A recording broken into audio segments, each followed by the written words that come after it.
नमस्कार, news 18 India का number 1 show साजिश देख रहे हैं आप। मैं हूं आपके साथ मोनिका ठाकुर। शुरुआत इस वक्त की बहुत बड़ी खबर आपको बता दें, इजरायल से इस वक्त की सबसे बड़ी खबर आ रही है।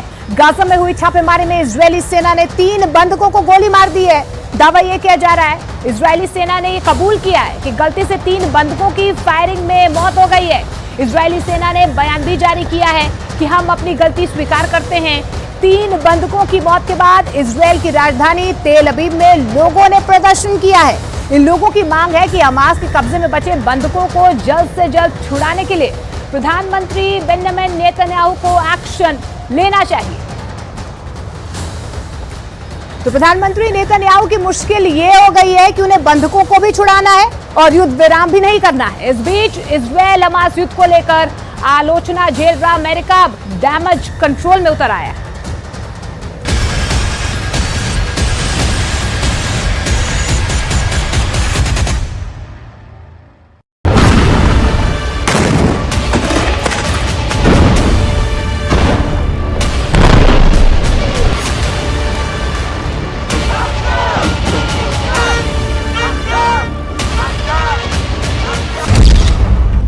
योतम हैम, उम्र 28 वर्ष। समीर अल तलाल का उम्र 25 वर्ष। अलोन शमरिच, उम्र 26 वर्ष। तीनों युवक हमास के आतंकवादी नहीं हैं, फिलिस्तीनी नहीं है, बल्कि इजरायली है। इजरायल की सेना ने अपने ही 3 नागरिकों को गोली मार दी। क्यों, कहां और कब की डिटेल आपकी स्क्रीन पर है। हम इस घटना की जिम्मेदारी लेते हैं। गाजा सिटी के शेजैया इलाके में एक ग्राउंड ऑपरेशन के दौरान सैनिकों को लगा कि ये लोग उनके लिए खतरा है। गोली मारने के बाद जब शवों के पास पहुंचे तो मारे गए लोगों की पहचान के बारे में संदेह हुआ। बाद में पता चला कि वो इजरायल के ही नागरिक है। मतलब चूक हुई। इजरायली डिफेंस फोर्स की गलत पहचान के चलते की गई फायरिंग में इजरायल के 3 युवकों की मौत हुई है। इन 3 युवकों का 7 अक्टूबर को हमास के हमले के दौरान इजरायल से अपहरण कर लिया गया था। शोजाया में जब इजरायल सेना ने फायरिंग करनी शुरू की तो इजरायल के ही 3 बंधक चपेट में आ गए और मारे गए। अब आलम यह है कि इजरायल में हंगामा खड़ा हो गया है। इजरायल की राजधानी तेल अवीव में हंगामा पसरा है।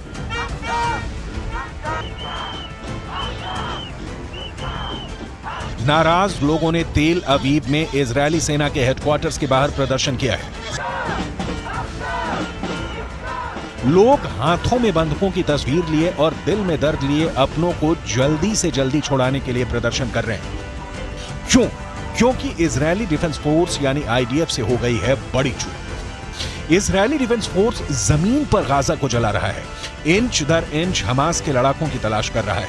जो मिल गए उन्हें ठिकाने लगा रहा है।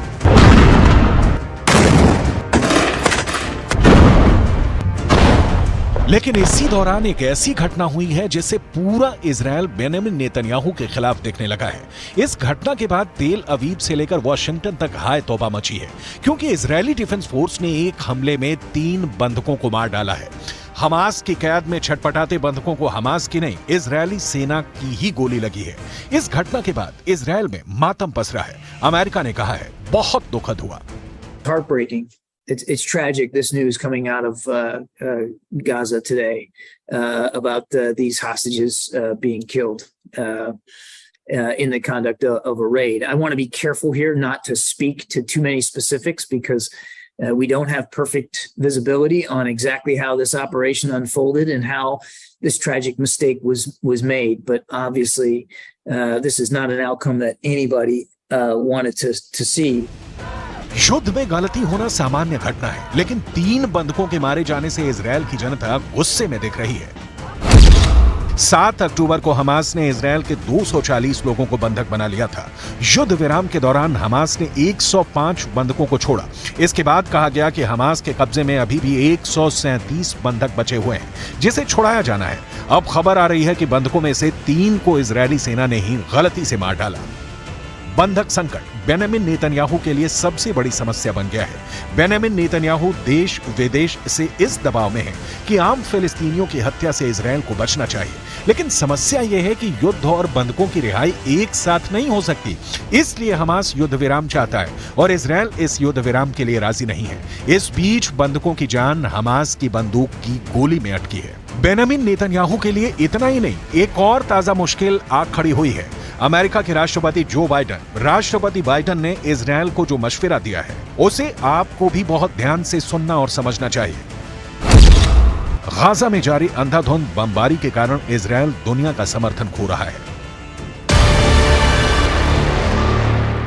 अमेरिका की यह चिंता इसलिए है क्योंकि अमेरिका के संग के कारण ही इजरायल पूरे अरब वर्ल्ड को चैलेंज करते हुए गाजा में बमबारी कर रहा है। बड़ी संख्या में फिलिस्तीनी मारे जा रहे हैं। महिलाओं और बच्चों की मौत देखकर दुनिया का कलेजा मुंह को आ रहा है। अमेरिका अब इस युद्ध में खुद को अलग खड़ा दिखाना चाहता है। इजरायल का साथ हर कदम पर देने वाले अमेरिका ने दो टूक क्लियर कर दिया है कि इजरायल को चुनिंदा ठिकानों पर हमले करने चाहिए, आतंकवादियों को चुन चुन कर मारना चाहिए, लेकिन उस दौरान नागरिकों की मौत नहीं होनी चाहिए। इतनी कैटेगरी वाला हमला युद्ध में नहीं होता, लेकिन कूटनीति में होता है। अमेरिका यही कर रहा है। युद्ध खत्म करने की इतनी जल्दी अमेरिका को होती तो ना लाल सागर में और ना ही भूमध्य सागर में अमेरिकी युद्धपोत पहरा दे रहे होते। अमेरिका संयुक्त राष्ट्र में युद्ध विराम के खिलाफ वीटो नहीं करता। अमेरिका इजरायल को बेहद सस्ते और हर संभव हथियार सप्लाई नहीं करता।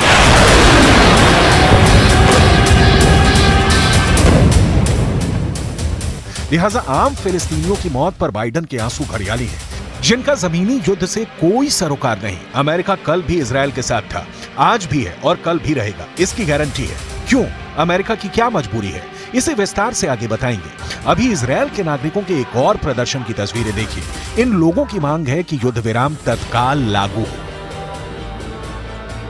We will only see peace when everybody has equal rights and freedom, and we can't have peace unless this happens. If one people have rights and the other people are oppressed, there won't be justice and there won't be peace.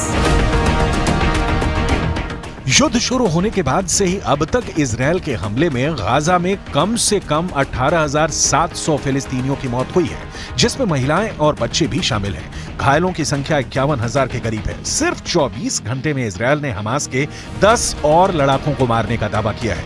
वहीं Hamas के हमले में 1400 Israeli मारे गए हैं। Israel के प्रधानमंत्री Benjamin Netanyahu को अमेरिका की नई सलाह सुनिए। I don't think that we can necessarily make some sort of broad judgment about the specific circumstances here and what that says about the ability for them to be more surgical and more precise. I would add that when they went into North Gaza, they went in with a much smaller footprint, and they were able to conduct smaller scale, smaller unit operations than what they had originally planned to do. America क्या चाहता है? युद्ध की दशा और दिशा पर उसका कोई असर नहीं दिख रहा। इजरायल और हमास के बीच शांति की कोई गुंजाइश नजर नहीं आ रही। इजरायली सेना के विमान लगातार हमास के नियंत्रण वाले गाजा पट्टी में बम बरसा रहे हैं। युद्ध की वजह से मासूमों को जान गंवानी पड़ रही है। संयुक्त राष्ट्र में फिलिस्तीन के मिशन ने कहा है कि इजरायल को अपने अवैध व्यवहार को लेकर नतीजे भुगतने का डर नहीं है। मिशन ने सुरक्षा परिषद से कहा है कि इजरायल के खिलाफ कार्रवाई की जाए। इसका कहना है कि युद्ध विराम की मांग के बाद भी इजरायल अंतर्राष्ट्रीय कानून तोड़कर काम कर रहा है। अमेरिका के एनएसए जैक सुलिवन ने फिलिस्तीनी अथॉरिटी के राष्ट्रपति महमूद अब्बास से बात की है। इस दौरान गाजा में लोगों को भेजी जाने वाली मानवीय मदद को बढ़ाने पर चर्चा हुई है। इस मुलाकात में आम नागरिकों की सुरक्षा को बढ़ाने पर भी जोर दिया गया, लेकिन इस जोर का नतीजा निकलता नहीं दिख रहा है। विश्व स्वास्थ्य संगठन ने गाजा के हेल्थ सिस्टम के बर्बाद होने पर चिंता जताई है। गाजा में 36 अस्पताल थे, जिनमें से सिर्फ 11 ही कुछ हद तक काम कर रहे हैं। इन अस्पतालों में 50,000 से ज्यादा घायलों का इलाज चल रहा है। 7 अक्टूबर से अब तक इजरायल ने गाजा में 22,000 से ज्यादा ठिकानों पर बमबारी की है।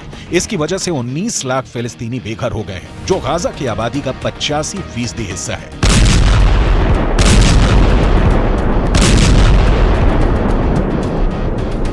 बेघर हुए लोगों को सर्दी और बारिश जैसे बुरे हालातों का सामना करना पड़ रहा है। संयुक्त राष्ट्र से लेकर पूरे अरब वर्ल्ड में एक भी देश ऐसा नहीं निकला जो इजरायल को आम फिलिस्तीनियों की किलिंग से रोक सके। हालांकि किलिंग रोकना तो दूर, ईरान जैसे देश ने तो हमास का साथ देने से ही इनकार कर दिया। लेबनान के हिजबुल्लाह के हमले और यमन से हूथी विद्रोहियों के हमले इजरायल युद्ध में एक डिग्री भर का फर्क नहीं ला सकते। कहा जा रहा है कि गाजा में हमास के लड़ाकों की संख्या ज्यादा से ज्यादा होगी तो 40,000 होगी, लेकिन मौत और मातम पूरा गाजा भोग रहा है।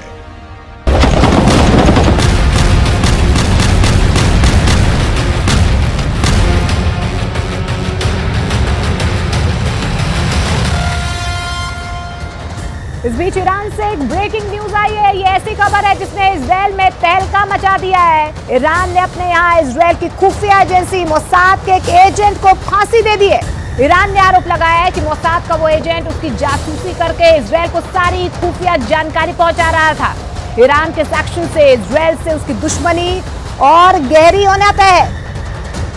और ईरान ने ये धमकी भी दी है कि अगर इजरायल ने गाजा पर हमले बंद नहीं किए तो बहुत बड़ा धमाका होगा। अगर ईरान ने ये धमाका कर दिया तो उसकी मचाई हुई तबाही के आगे गाजा की बर्बादी भी बौनी साबित होगी।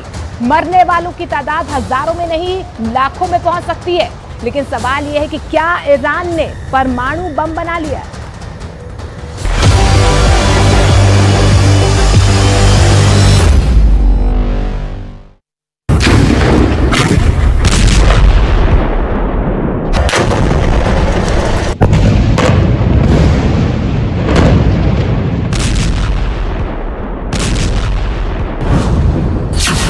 ये धमाके तो बहुत छोटे हैं, बड़ी फिल्म का छोटा सा ट्रेलर है। असली धमाका तो अब होने वाला है और धमाका करेगा ईरान।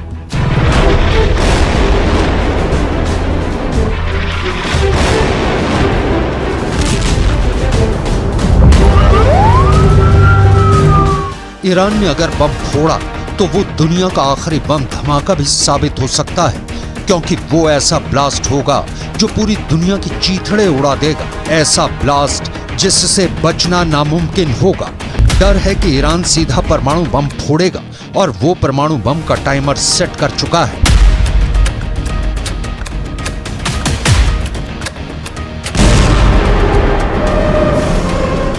ईरान गुस्से में है, बहुत गुस्से में है। गुस्से में उसने अपने दोस्त चीन से फोन पर बात की और साफ साफ कह दिया है कि इजराइल ने गाजा में अब हद पार कर दी है। उसने ईरान के सब्र का बांध तोड़ दिया है, इसलिए अब बहुत बड़ा ब्लास्ट होगा।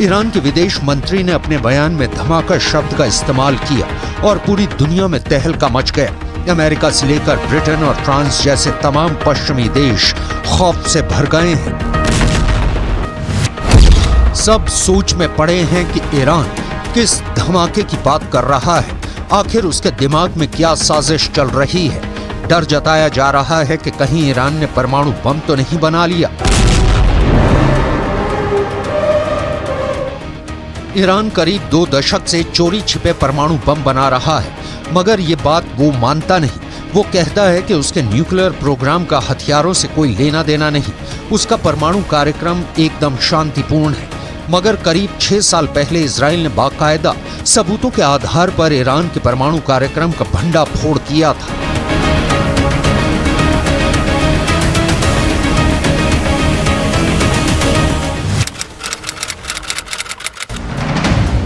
एक किताब में दावा किया गया है कि 2018 में इजराइल की खुफिया एजेंसी मोसाद के एजेंट चुपके से ईरान की राजधानी तेहरान के पास एक खुफिया ठिकाने में घुस गए थे।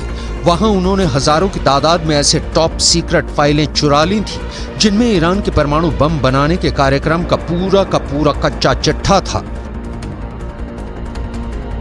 इसी साल मई में अमेरिका की न्यूज एजेंसी एसोसिएटेड प्रेस ने एक रिपोर्ट छापी थी जिसमें दावा किया गया था कि ईरान ने अपना एक परमाणु प्लांट जमीन के इतने अंदर बनाया हुआ है कि अमेरिका की मिसाइलें भी उसे भेद नहीं सकती। एसोसिएटेड प्रेस ने अपनी रिपोर्ट में दावा किया था कि ईरान तेहरान से करीब 225 किलोमीटर दूर नतांज न्यूक्लियर प्लांट के पास पहाड़ों में सुरंगें बना रहा है। जमीन में 260 से 328 फीट तक गहरी सुरंगें। ये गहराई इतनी ज्यादा है कि माना जा रहा है कि अमेरिका के बम भी ईरान की सुरंगों का कुछ नहीं बिगाड़ सकेंगे। यूरोप के भी कई देशों की इंटेलिजेंस रिपोर्ट कहती है कि ईरान परमाणु बम बनाने के इतने करीब पहुंच चुका है कि वो बहुत जल्द अपना पहला परमाणु बम टेस्ट भी कर सकता है।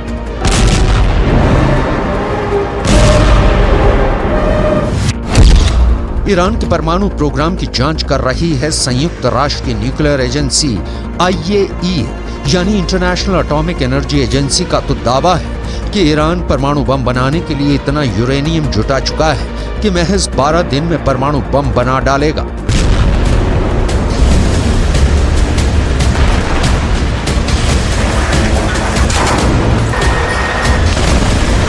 ये दावे डरावने हैं क्योंकि जब से हमास ने इजराइल में घुसकर हमला किया है तब से ईरान के न्यूक्लियर प्रोग्राम से पूरी दुनिया का ध्यान हटा हुआ है। ईरान के जिस परमाणु कार्यक्रम से अंतर्राष्ट्रीय मीडिया की नजरें नहीं हटती थी वो युद्ध की रिपोर्टिंग में लगा है। ईरान के परमाणु कार्यक्रम पर गिद्ध की तरह नजरें गड़ाए बैठे अमेरिका और इजराइल जंग में उलझे हुए हैं। रक्षा विशेषज्ञों का कहना है कि ईरान इसी बात का फायदा उठाकर चोरी छिपे धड़ल्ले से परमाणु बम बनाने में लगा है।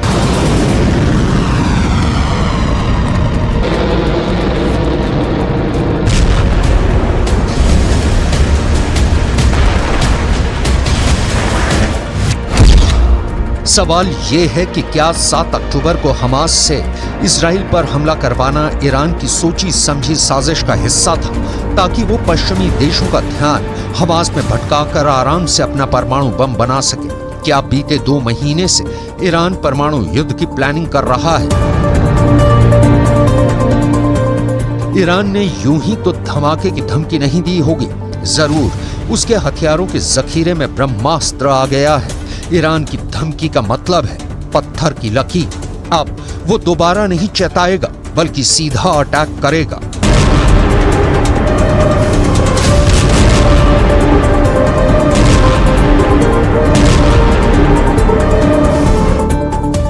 ईरान के विदेश मंत्री ने फोन पर चीन के विदेश मंत्री से यह भी कहा कि गाजा की जंग पूरे पश्चिम एशिया में फैल चुकी है। अभी तो बस लेबनान का हिजबुल्लाह और यमन के हूथी विद्रोही हमास के साथ खड़े हैं। आगे चलकर कई और देश इस जंग में कूद जाएंगे।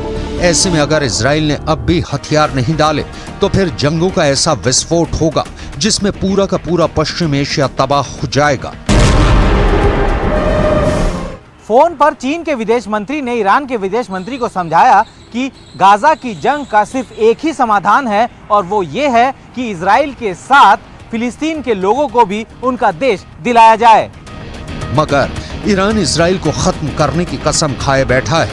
वो पहले ही 2 टूक कह चुका है कि पूरे फसाद की जड़ ही इजराइल है। इसलिए जब इजराइल नक्शे से मिटेगा तभी पूरी दुनिया में शांति आएगी।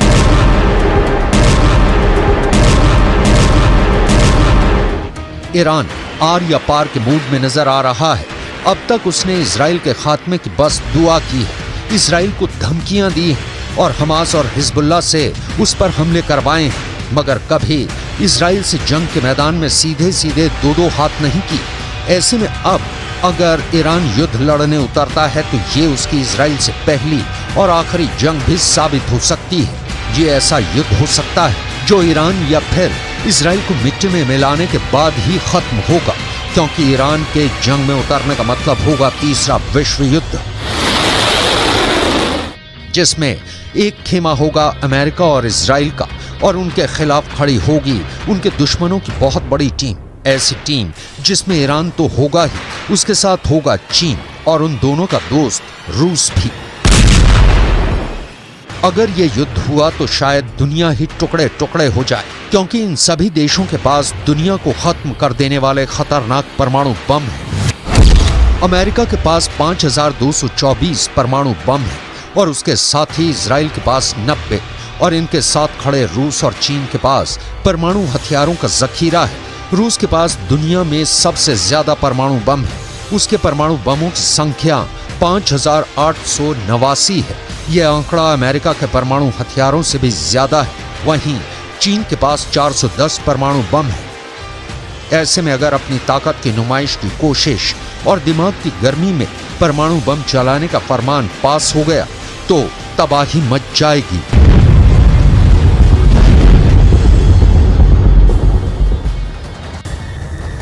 ईरान ने तो इजरायल को आखिरी धमकी दे डाली है। इस बीच तुर्की से इतनी बड़ी खबर सामने आई है कि इजरायल के पैरों तले जमीन खिसकने वाली है। खबर है कि 7 अक्टूबर को जब इजरायल पर अब तक का सबसे बड़ा आतंकी हमला हुआ था, उस दिन हमास का चीफ इस्माइल हानिया तुर्की में ही था।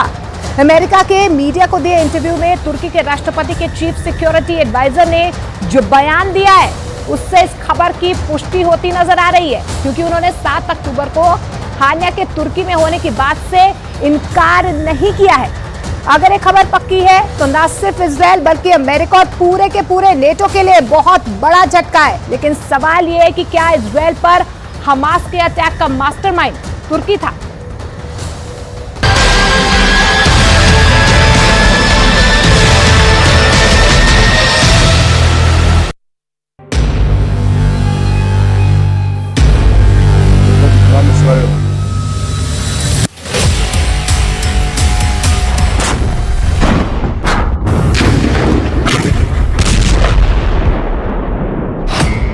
क्या 7 अक्टूबर को कतर नहीं तुर्की में बैठा था हमास का चीफ इस्माइल हानिया?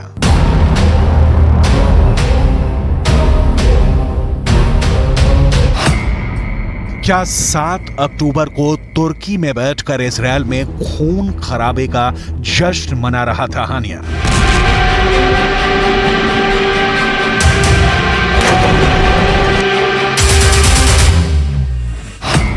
क्या तुर्की की जमीन से रची गई थी इजरायल पर हमास के हमले की साजिश?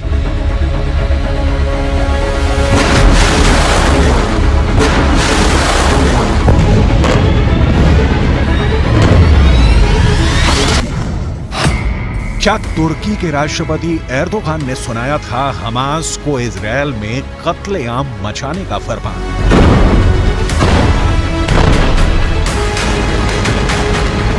इन सवालों ने अमेरिका से लेकर ब्रिटेन, फ्रांस और जर्मनी समेत दुनिया के 31 देशों को हिला दिया है।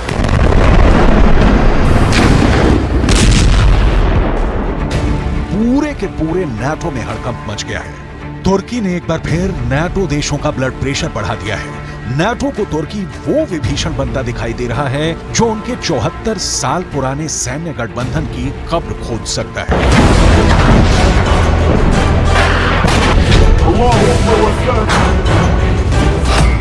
तो क्या इजरायल की जंग नाटो के टुकड़े टुकड़े कर दी?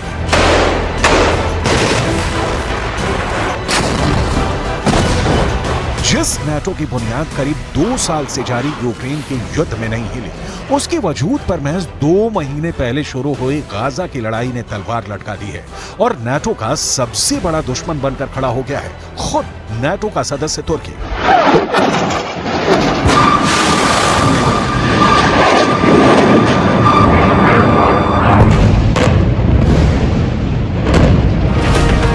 तुर्की इस जंग में खुल्लम खुल्ला हमास के साथ खड़ा है और इजरायल पर आग उगलने में लगा है। अब खबर यह है कि अंतर्राष्ट्रीय मीडिया में चल रही कुछ रिपोर्ट्स में कहा जा रहा है कि 7 अक्टूबर के दिन जब हमास के करीब 3000 लड़ाके इजरायल में घुसे थे, उस दिन हमास का चीफ इस्माइल हानिया तुर्की में बैठा था, जबकि अब तक ये माना जा रहा था कि हानिया कतर में छिपा हुआ है।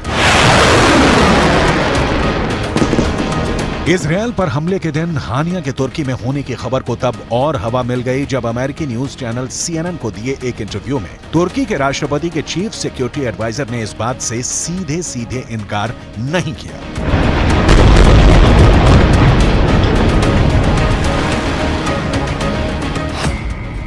उन्होंने इंटरव्यू में कहा कि वो नहीं जानते कि 7 अक्टूबर को हानिया कहां था। हो सकता है वो तुर्की में हो। मुद्दा ये नहीं है कि हमास के नेता किस वक्त कहां हैं। मुद्दा यह है कि हम इस जंग को कैसे रोकें। तुर्की के राष्ट्रपति के चीफ सिक्योरिटी एडवाइजर के इस बयान ने अमेरिका और नाटो के ज़हन में तुर्की के खिलाफ काफी वक्त से पैदा शक को पुख्ता कर दिया, क्योंकि हमास के नेता बेधड़क बिना किसी रोक टोक के तुर्की में जब चाहे आ सकते हैं, जब चाहे वहां से जा सकते हैं। तुर्की में उनके स्थायी ठिकाने हैं और खुद तुर्की के राष्ट्रपति के हमास के नेताओं के साथ निजी रिश्ते हैं। अभी जुलाई में ही इस्माइल हानिया इस्तांबुल में तुर्की के राष्ट्रपति से भी मिला था। इसीलिए कुछ दिन पहले खबर आई थी कि इजरायल की खुफिया एजेंसी मोसाद और सुरक्षा एजेंसी शिन बेत हमास के नेताओं को मौत के घाट उतारने की प्लानिंग में है, फिर चाहे वो दुनिया के किसी भी कोने में क्यों न छिपे। इस पर तुर्की के राष्ट्रपति ने इजरायल को सीधी धमकी दे दी थी कि अगर तुर्की की जमीन पर हमास के नेताओं को एक खरोच भी आई तो इजरायल को एक बहुत बड़ी कीमत चुकानी पड़ेगी। तुर्की वैसे है तो नाटो का सदस्य, लेकिन नाटो के बाकी देशों से उसकी कुछ खास नहीं पड़ती है। यहां तक कि नाटो की अगुवाई करने वाले अमेरिका तक को आंख दिखाता है और उनकी बात नहीं मानता है। यहां तक कि जर्मनी से भी तुर्की के अच्छे रिश्ते नहीं है और ग्रीस से तो उसकी जंग होते होते बची है।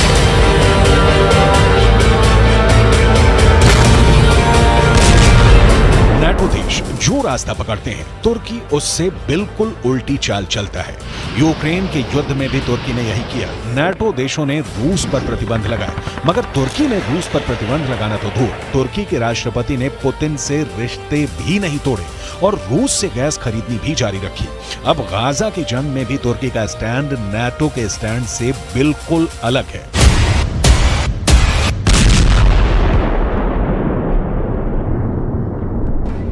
इजरायल पर हमला होते ही अमेरिका, फ्रांस, ब्रिटेन और जर्मनी जैसे बड़े बड़े नाटो देश हमास पर बुरी तरह भड़क गए थे। बिना वक्त गंवाए उन्होंने इजरायल से हमदर्दी जताई और इस लड़ाई में उसके पीछे खड़े हो गए।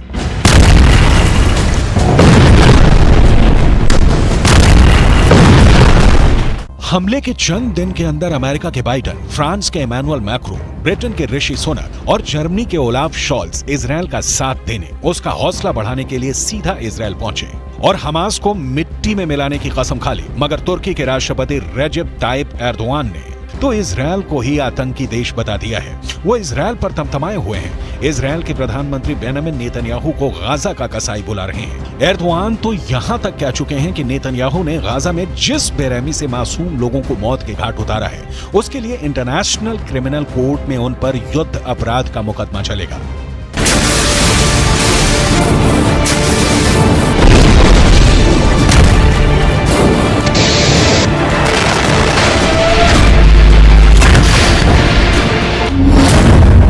तुर्की और इजरायल के कूटनीतिक रिश्तों में पहले से ही खटास थी और गाजा की जंग ने दोनों देशों के बीच की खाई को और गहरा कर दिया है।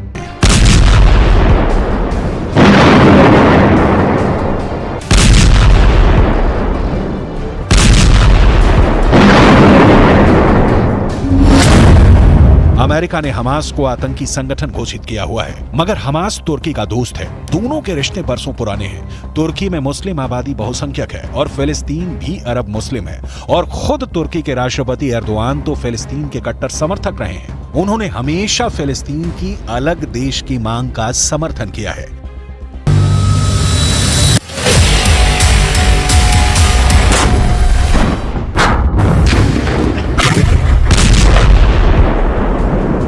अमेरिका तो ये तक दावा करता है कि उसके पास सबूत हैं कि तुर्की फंड जुटाने में हमास की पूरी तरह मदद करता है। इस वजह से अमेरिका तुर्की पर हमास के रिश्ते तोड़ने का जबरदस्त दबाव बनाने में लगा है, मगर तुर्की के सिर पर तो जू तक नहीं रेंग रही है।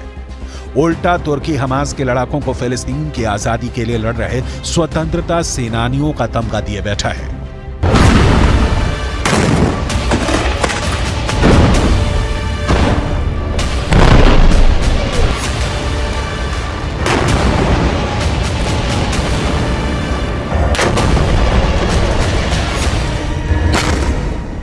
तुर्की कहता है कि वह हमास के नेताओं से इसलिए बातचीत करता है क्योंकि वह जंग रुकवाना चाहता है और शांति चाहता है। यहां तक कि जब अमेरिका के राष्ट्रपति बाइडेन और एर्दोआन की फोन पे बात हुई तो एर्दोआन ने उन पर ही गाजा की जंग रुकवाने का दबाव डाल दिया।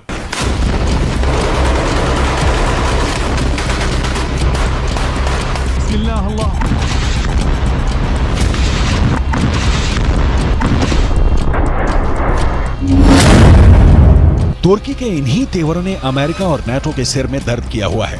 इसलिए सवाल यह है कि फिर भी अमेरिका तुर्की के आगे बेबस क्यों है? क्यों वो तुर्की के नखरे सह रहा है?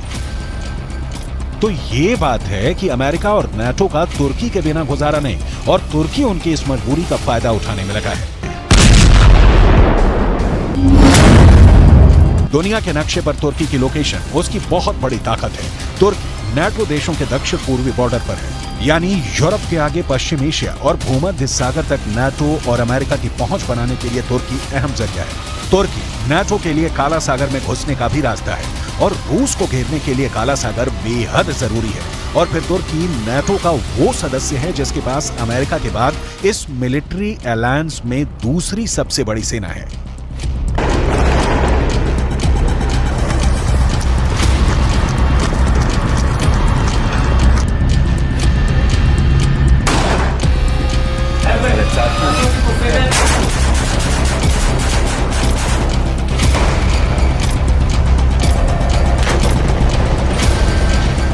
और तो तुर्की नाटो के लिए जमीन पर और समंदर में भी अड्डे मुहैया करा सकता है। ऐसे में नाटो और अमेरिका तुर्की जैसे देश को खोने का खतरा नहीं उठा सकते, क्योंकि उनके रूस और चीन जैसे सबसे बड़े दुश्मन तुर्की को अपने खेमे में लेने के लिए तैयार खड़े हैं।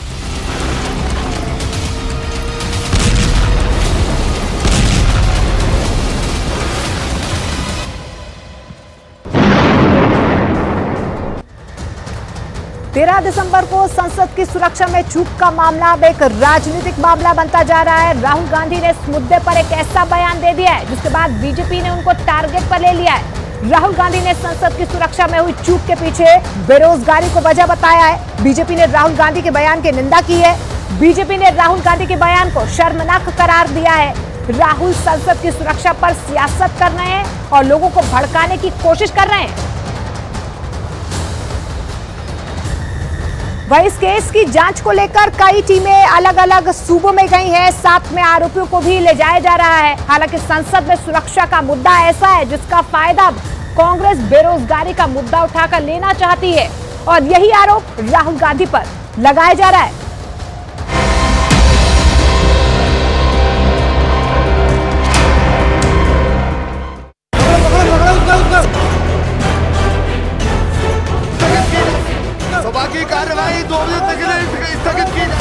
अनुसंधान अपने जगह पे लॉजिकल एंड तक जाएगी, किसी भी दोषी को छोड़ा नहीं जाएगा।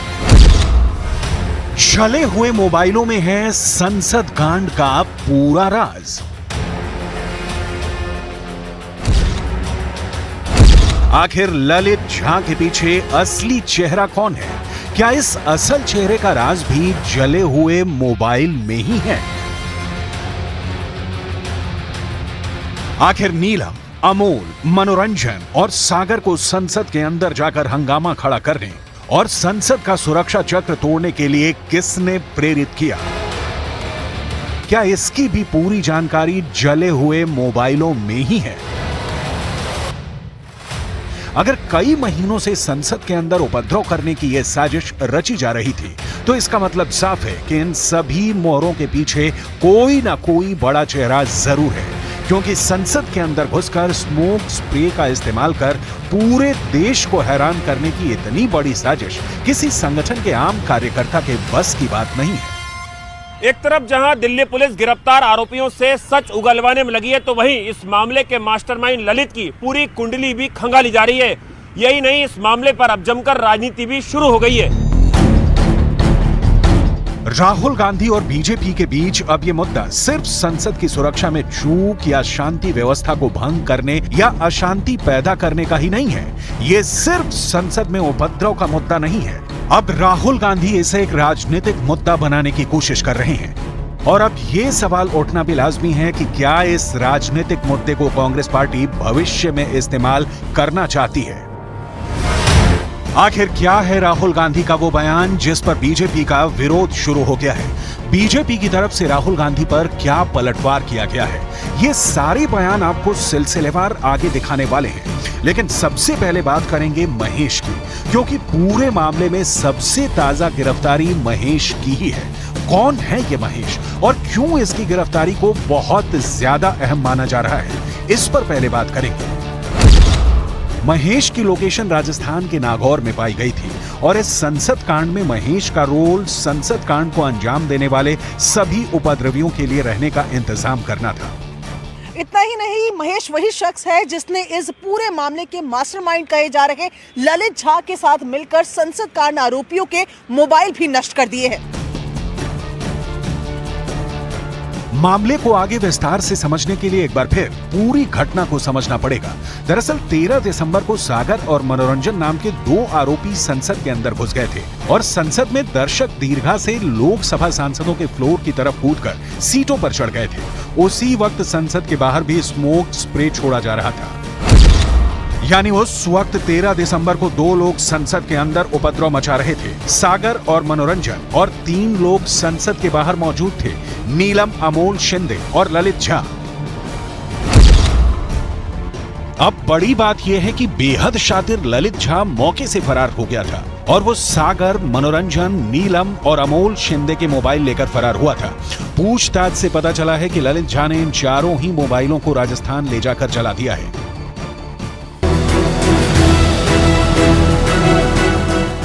जैसा कि आरोपी दावा कर रहे हैं कि ये मामला साधारण विरोध प्रदर्शन का है, तो आखिर मोबाइलों को जलाकर ललित झा और ये चारों आरोपी क्या छुपाना चाहते थे? दरअसल मोबाइल में ही इस पूरे मामले के बड़े राज छुपे हो सकते हैं और अब नष्ट हुए मोबाइलों के टुकड़ों से क्या कोई मदद मिल सकती है?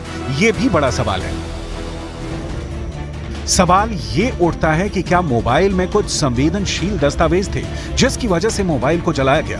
क्या मोबाइल में कुछ कॉल रिकॉर्डिंग्स या कोई डिटेल सबूत मौजूद था जिसकी मदद से पूरे केस में मास्टरमाइंड तक पहुंचा जा सकता है, या कोई ऐसी जानकारी जो उस बड़ी मछली तक जांच एजेंसियों को पहुंचा सकती है?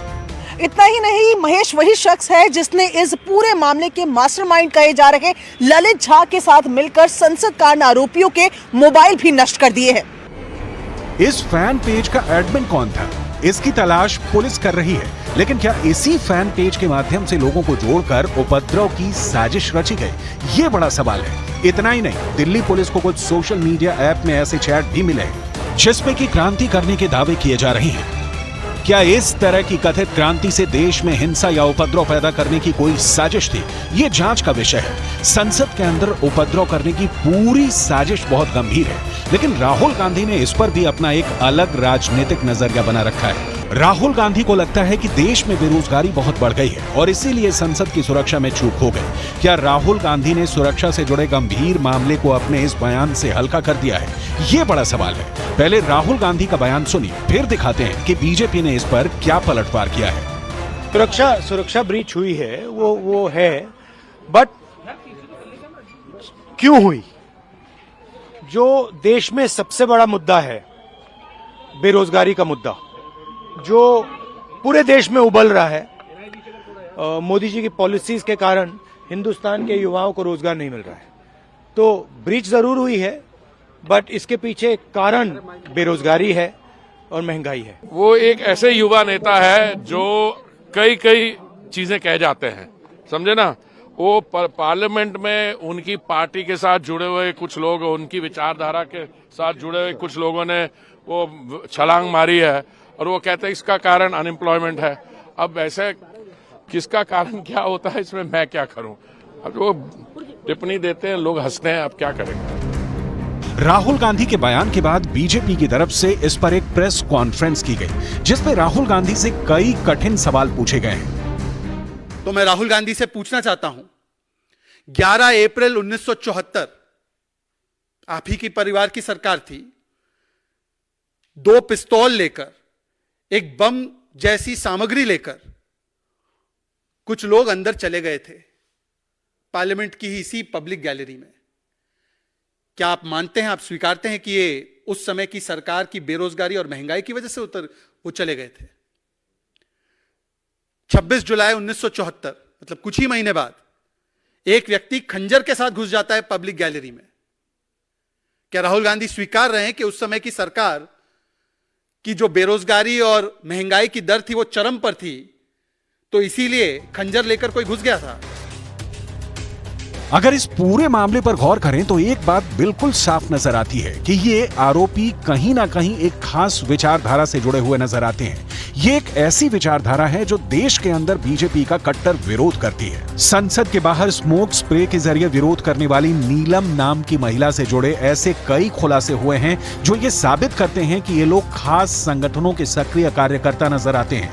नीलम का एक ऐसा बयान भी सोशल मीडिया पर वायरल है जिसमें वो सरकार का विरोध कर रही है। बीजेपी चल रही है तो हम सत्ता परिवर्तन करेंगे, या तो कांग्रेस को ले आएंगे या हम INLD को ले आएंगे। बीजेपी जितना क्रूर है शायद दूसरी जो पार्टियां हैं वो इतना क्रूर नहीं है। वो थोड़ा बहुत जो गरीब किसान है, गरीब मजदूर है, उनकी कुछ बातें समझती है। अब दिल्ली पुलिस ये पता लगाना चाहती है कि क्या नीलम किसी संगठन की एक सक्रिय कार्यकर्ता है या फिर चरमपंथी विचारधारा से भी प्रभावित है।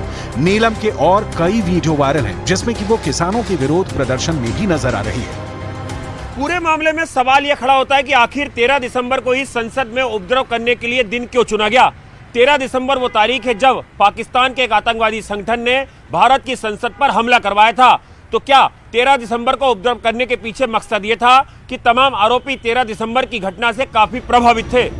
अगर इन लोगों को सिर्फ विरोध प्रदर्शन ही करना था तो ये लोग किसी और तारीख को भी चुन सकते थे, लेकिन 13 दिसंबर को ही विरोध प्रदर्शन की तारीख के रूप में चुनना देश के खिलाफ किसी बड़ी साजिश का संकेत भी करता है। जैसे ही इन परपेट्रेटर्स के तार, इन पार्लियामेंट सिक्योरिटी के ब्रीच करने वाले इंट्रूडर्स के तार जैसे ही कांग्रेस पार्टी और कांग्रेस पार्टी समर्थित कुछ उग्रवादी रेडिकलाइज्ड वामपंथी संगठनों से जुड़ते जा रहे हैं, तो ठीक वैसे वैसे कांग्रेस पार्टी उनके बचाव में उतर आ रही है। कुल मिलाकर 13 दिसंबर 2023 का यह संसद कांड साबित करता है कि यह सामान्य मामला नहीं है और इसके पीछे कोई बड़ा मास्टरमाइंड जरूर है जिसने कि इन सभी लोगों को मोहरे की तरह इस्तेमाल किया है।